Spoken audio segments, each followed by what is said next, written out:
દેશના ગૃહમંત્રી અમિત શાહ દ્વારા સંસદના રાજ્યસભાના સત્રમાં કરોડો વાંચિતોના મુક્તિદાતા અને આત્મસન્માનની જિંદગી આપનાર પૂજ્ય ડોક્ટર બાબા સાહેબ આંબેડકરનું અપમાન કર્યું અને રાજ્યસભામાં બંધારણ પર ચર્ચા દરમિયાન અમિત શાહે કહ્યું હતું કે હવે એક ફેશન થઈ ગઈ છે આંબેડકર આંબેડકર આંબેડકર. આટલી વાર જો ભગવાનનું નામ લેત તો 7 જન્મોનું સ્વર્ગ મળી જાત.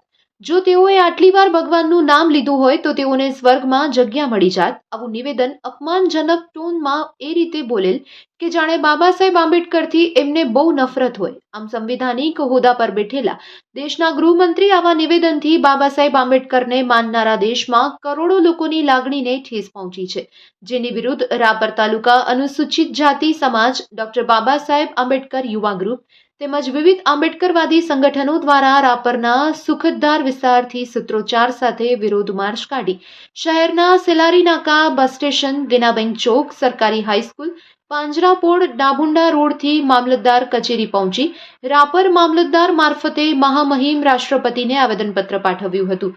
તંત્રમાં રજૂ કરાયેલા આવેદનપત્રમાં જણાવાયું છે કે ભારતનું બંધારણ લખનાર અને સમાજના સૌથી વંચિત વર્ગને સશક્ત બનાવવાનું સ્વપ્ન જોનાર કોલંબિયા યુનિવર્સિટી દ્વારા ડોક્ટર ઓફ લોઝથી સન્માનિત બાબા સાહેબ આંબેડકર વિશે ગૃહમંત્રીએ આવું કહેવાની હિંમત કેવી રીતે કરી? તેનાથી દેશભરના કરોડો લોકોની ભાવનાઓને ઠેસ પહોંચી છે. આ નિવેદન આપ્યા બાદ અમિત શાહે માફી માંગવાના બદલે પોતાના નિવેદનને યોગ્ય ઠેરવ્યું હતું અને પ્રધાનમંત્રીને પણ અમિત શાહના નિવેદનને જાહેરમાં સમર્થન આપ્યું હતું. આ અંગે અમિત શાહ જાહેરમાં માફી માંગે, અન્યથા અભદ્ર ટિપ્પણી બદલ તેમની વિરુદ્ધ કાયદેસરની કાર્યવાહી કરવામાં આવે તેવી માંગ પત્રમાં કરવામાં આવી હતી. આ વેળાએ રેલીનું નેતૃત્વ કરતા સામાજિક આગેવાન અશોકભાઈ રાઠોડે આકરા પ્રહારો કરતા કહ્યું હતું કે દેશના કરોડો વાંચિતો માટે તેમના મુક્તિદાતા ડોક્ટર બાબા સાહેબ આંબેડકર જ ભગવાન છે. બાબા સાહેબનું અપમાન એ દેશનું અપમાન છે. ગૃહમંત્રીએ બાબા સાહેબ વિરુદ્ધ જે રોકીને એમની માનસિકતા છતી કરી છે. હવે જો ભાજપના લોકોમાં જરાય શરમ રહી હોય તો જિંદગીમાં બાબા સાહેબની પ્રતિમા પાસે જતા નહીં. હવે તમારી માનસિકતા ઉજાગર થઈ ગઈ છે. બાબા સાહેબ આંબેડકરને માનનારા વર્ગ આ અપમાન બદલ લોકતાંત્રિક રીતે જરૂરી સબક શીખવાડશે. આ વેળાએ મોટી સંખ્યામાં સંસ્થાના સભ્ય અને સમાજના આગેવાનો હાજર રહ્યા હતા. हमारा भगवान बाबा साहेब, हमारा भगवान बाबा साहेब, हमारा भगवान बाबा साहेब.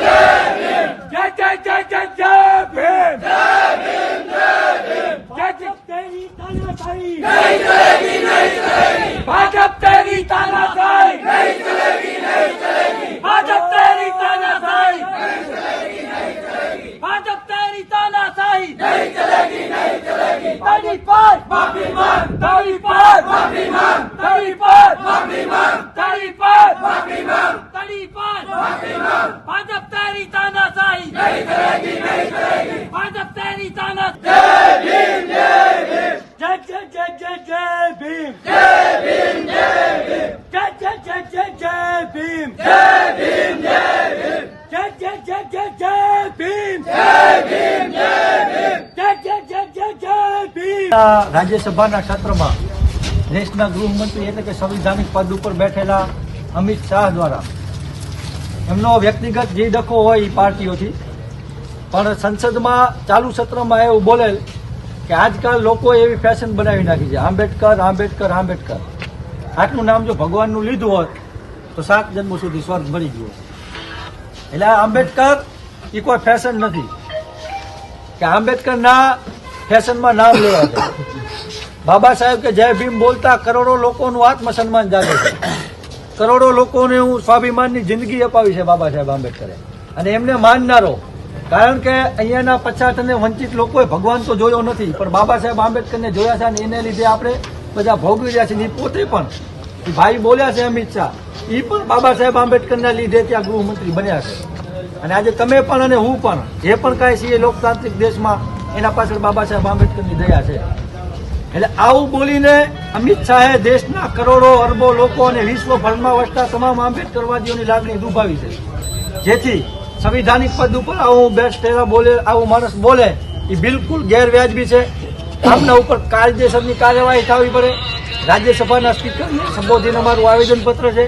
તમે એમની કને અમારી રજૂઆત પહોંચાડશો. યા તો અમિત શાહ આ બાબતે માફી માંગે યા પછી દેશના ગૃહમંત્રીના પદમાંથી રાજીનામું આપે. કારણ કે એને બાબા સાહેબનું નામ નથી લેવું, બાબા સાહેબને તૂતરાઈથી બોલાવવું છે અને એવા ટોનમાં બોલતા હતા જાણે હજારો વર્ષથી બાબા સાહેબ પ્રત્યે એમનામાં એક ઝેર અંદર ભર્યું હોય. એટલે આ માણસ સંવિધાનિક પદમાં ન જોઈએ, કારણ કે આવા માણસ લોકતંત્ર દેશમાં હાલે જ નહીં. આ પોતે પણ પૂર્વ તડીપાર છે, એને ગુજરાતમાંથી બહાર કરેલો. આ તો સરકાર સત્તા આવી એટલે પાછો એને ગૃહ મંત્રાલયમાં લઈ લીધો. એટલે આ માણસ હાલે જ નહીં ક્યાં, એવી અમારી રજૂઆત છે. આપ અમારી રજૂઆત યોગ્ય કક્ષાએ પહોંચાડો એવી આશા. અને જે તમે આ બાબતે કાર્યવાહી કરો, ઉપર મોકલો, એનો અમને રિપ્લે જરૂર આપો. જય ભીમ, જય ભીમ, જય ભીમ, જય ભીમ.